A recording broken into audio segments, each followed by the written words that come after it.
Hello guys, welcome back to the channel. In today's video, I'm going to show you how we can create a poll on Instagram group chat.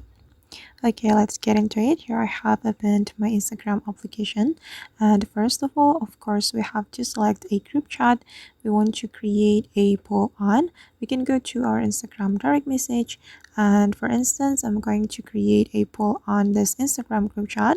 We can open the group chat, then we can click on the sticker icon, and then we can click on the sticker icon again. And since we want to create a poll, we just need to click on poll, and you can add a poll question right here. For instance, I'm going to add the questions. What's my favorite color?